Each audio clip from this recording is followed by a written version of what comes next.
Today in this video, I am going to be giving you the tools that you need to pay for anything in cash. Thanks for hanging out with me today. I'm Cassie and welcome to Savvy Cents.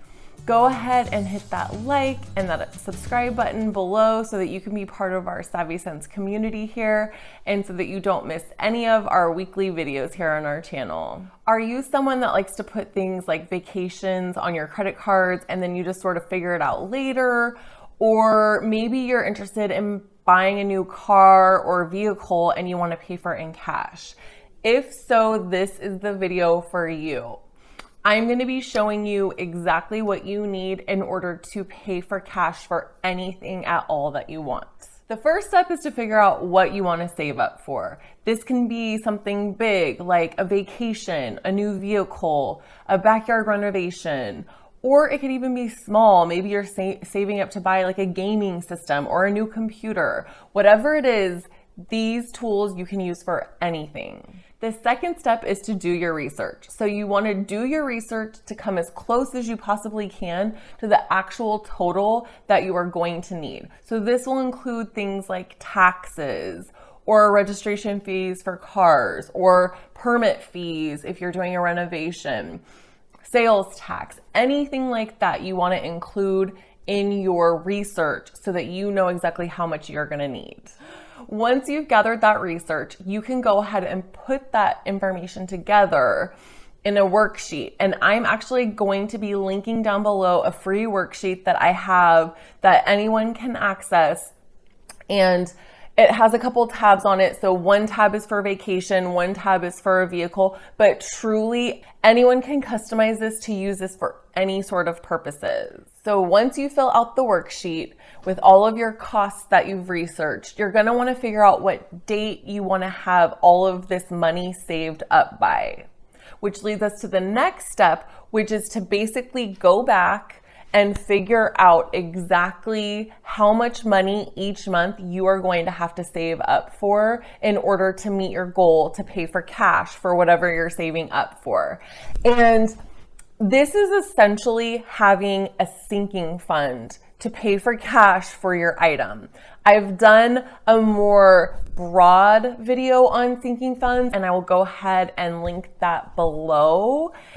And also, Emily has done a video on how to budget and figure out how much money you're going to be able to allocate each month, because that will definitely impact what your sinking funds will look like. So now that we have what we want to save for, we have how much all of the costs are going to be, we know what date we want our item by, and we know what our budget is. Now we're gonna head to the spreadsheet so that I can basically show you exactly how to do this for yourself so it's not so esoteric.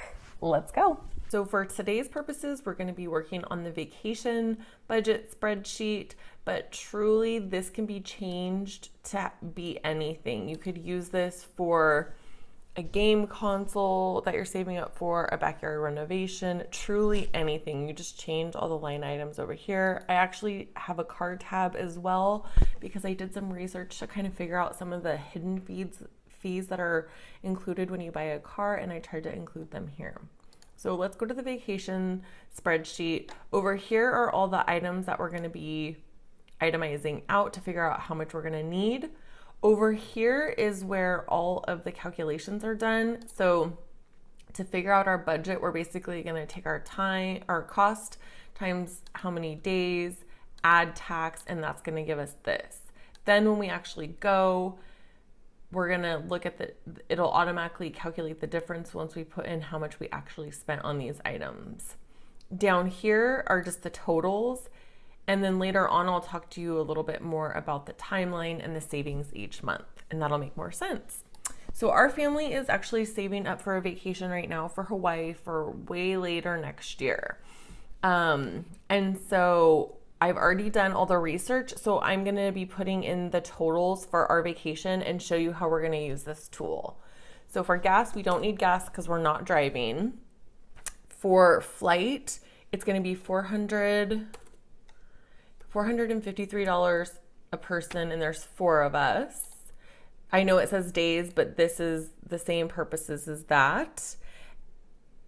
And so the total is $18.12. The tax is included in this, so I could break out the tax, but I don't need to.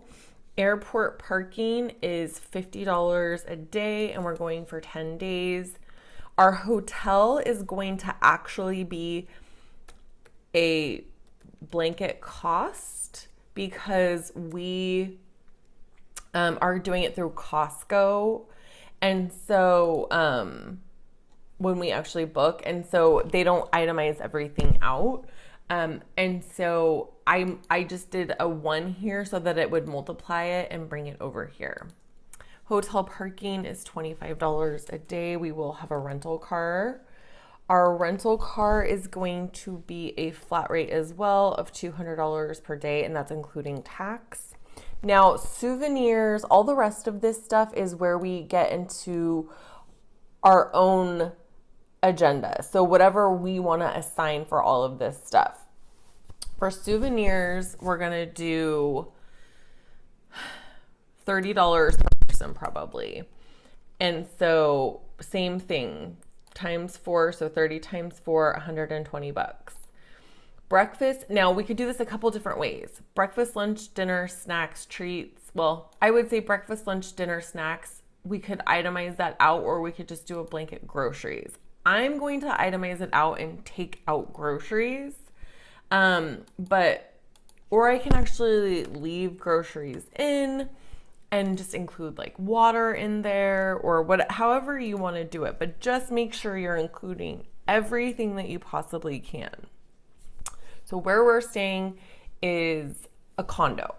And so we are going to be making our breakfast and our lunches at the condo each day. So our breakfast and lunch costs are going to be lower than if you were eating out every day in a restaurant. So for breakfast, I'll say it's probably $10 per person, or $10 a day for 10 days. Lunch is probably going to be $20. And dinners are going to be a lot more expensive. I would say